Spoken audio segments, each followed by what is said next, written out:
Grandma, can I have $10 for my allowance today? My front door swings open, and my 6-year-old granddaughter burst in with a smile on her face. Oh, Emma, you're here again. My voice is usually somber for talking to a grandchild, but it's understandable. Emma has been coming over for money 5 days in a row now. I had just returned from living abroad for 10 years, and Emma, who had only seen pictures of me as a baby, came to visit. I was initially thrilled to meet her, but her daily visits asking for money started to bother me. I called my son's house multiple times. Finally, I got a hold of my daughter-in-law and can't help but raise my voice.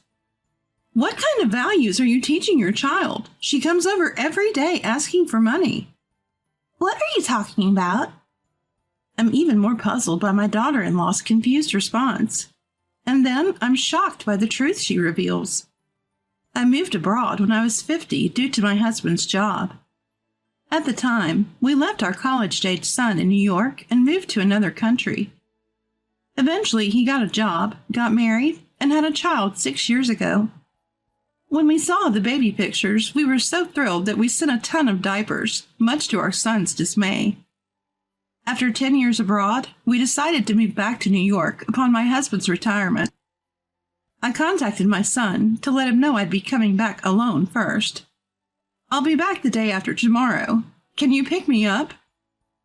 Sorry, I have an overseas business trip starting tomorrow. Oh, we'll just miss each other. That's too bad. I was excited about my life back in New York, even though I wouldn't see my son right away. Our house, located in a prime area, was too big to maintain, so my son and his wife didn't want to live there. We had it regularly cleaned by a service. 2 days after returning, a little girl suddenly visits. Hello, Grandma. Huh? Nice to meet you. I'm Emma. Could you be my granddaughter, Emma? The girl, who somewhat resembles my son, answers yes, and shows me a picture of her and my son. What I saw in the photo was my son smiling and leaning on each other's shoulders, and Emma in front of me.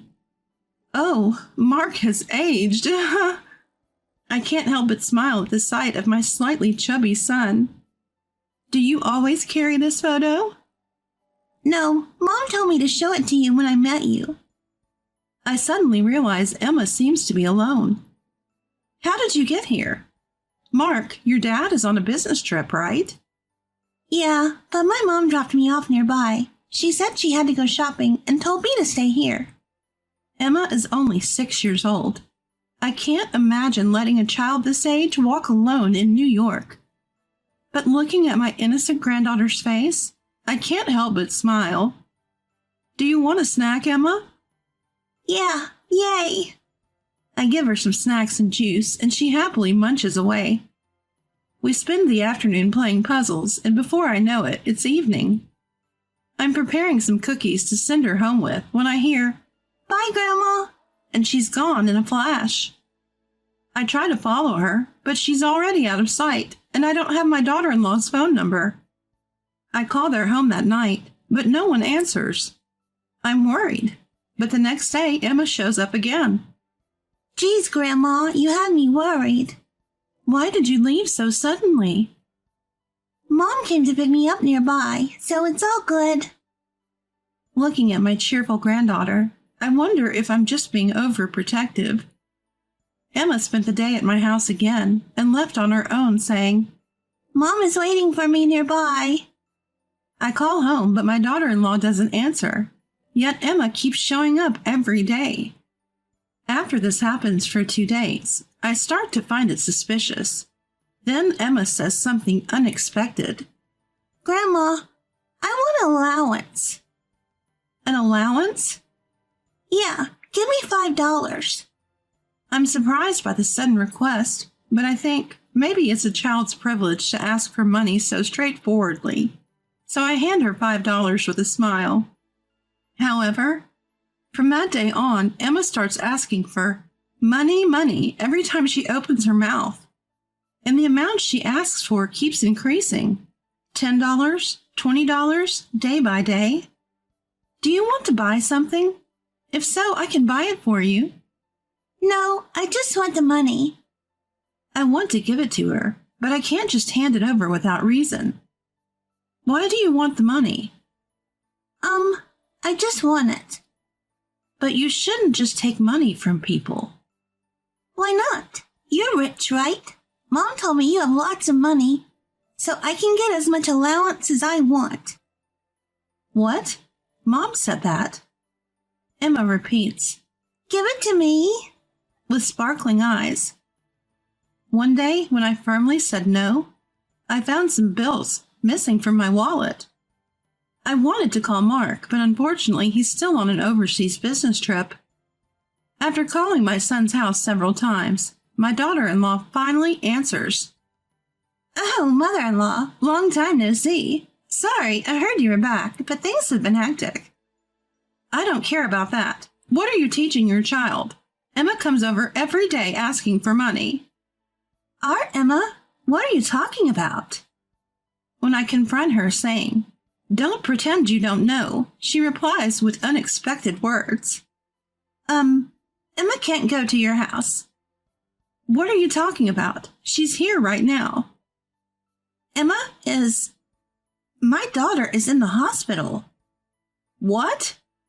According to my daughter-in-law, Emma has been frail since birth and has been in and out of hospitals. The reason I only received baby pictures while I was abroad was that they didn't want to worry me with her frail appearance.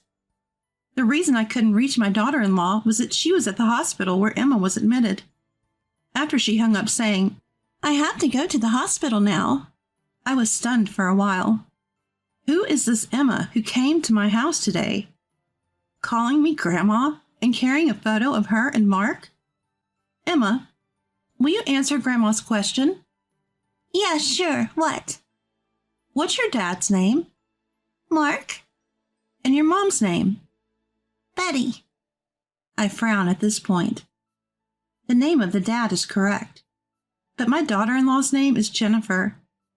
I asked a few more questions, and there are slight discrepancies in all her answers. Is Mom coming to pick you up today, Emma? Yeah. I see. By this time, I had already made up my mind. In the evening, as Emma leaves my house alone as usual, I quietly follow her.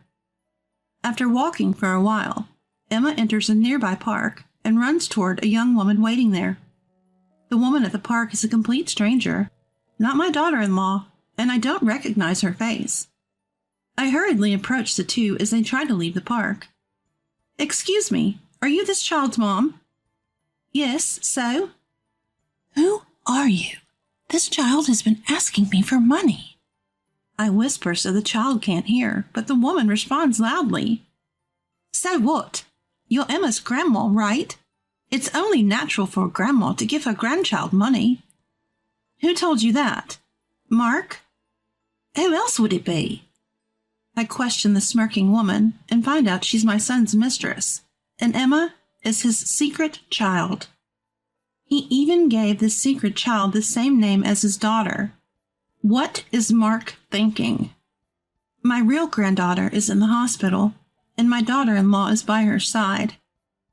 And Mark took advantage of this to have an affair and even father a child. I feel dizzy from the shock. We need to have a serious talk. What, you're going to lecture me? It's not his fault. He won't leave his wife. So you're extorting money from me because... Exactly. I need to get something out of this, but if he says he'll divorce, I'll stop. I'm still furious at Betty's arrogance, but I propose that we'll have a proper discussion when Mark returns from his overseas trip. She reluctantly agrees. 3 days later, I confirm Mark has returned and invite him to dinner at our house. Waiting for Mark, who enters the living room loosening his tie. Me, my daughter-in-law Jennifer, and his mistress Betty. What's going on? That's what Jennifer and I want to know. Mark is surprised, but I have no intention of letting up. Mark, you need to divorce Jennifer right now. Why should I? Who else has been having a long-term affair and even fathered a secret child? That's not it. There's a reason. And besides, Jennifer would never divorce me. How would she live without my income? Ha! Just as Mark starts to regain his composure, Jennifer crushes it. No, I will divorce you. I don't need to worry about my future. I'll endure any hardship for my daughter. It's better than being married to you. Hey, you're joking, right? Having a divorce on my record would ruin my reputation. I don't care. Go build a wonderful family with that woman over there. Betty, the mistress, is thrilled. Yay, you're getting a divorce. So, mother-in-law, when can Mark and I move into this big house? Unfortunately, you'll never call me mother-in-law, and living here is out of the question. Why, you're not going to approve of our marriage? Marry if you wish. I have nothing to do with it anymore. What? Mom, what are you saying? Mark, I'm cutting ties with you. Live your life as you please. My words silenced the room. Everyone in the room looks shocked. A few seconds later, Betty breaks the silence with a scream. Ah! What? You've got to be kidding. What's so appealing about Mark if he's not your son, you rich old lady? What did you just say? I was with him because your parents are rich. Otherwise, why would I have a relationship with a married man? I even had a child thinking it would get me more money. It seems my son chose a terrible woman to have an affair with. Mark's face turns from pale blue to ghostly white. I thought you were a rich old lady coming back from overseas, and now this? This is a joke. I'll sue you for damages. You're quite bold, but actually you're the one who should be paying damages. You had a relationship with a married man after all. No. I didn't know he was married. Mark deceived me. Oh, didn't you just say you were with him because his parents are rich, even though he's married? I didn't say that. There's no proof. Goodness, I never thought my long stay overseas would come in handy like this. I pull out my mobile phone, which is set to record. Don't underestimate me because I'm old. I lived in a country where lawsuits are common. Recording conversations for evidence is pretty standard there. Now it's Betty's turn to go pale. She slumps down, defeated, and the next moment clings to my leg. Please pretend you didn't hear what I said, Aaliyah. Delete that recording. Why would I do that? Just pay what you owe. I can't. How much are these damages? I don't have that kind of money. Betty turns to Jennifer, pleading for forgiveness, but Jennifer quietly shakes her head.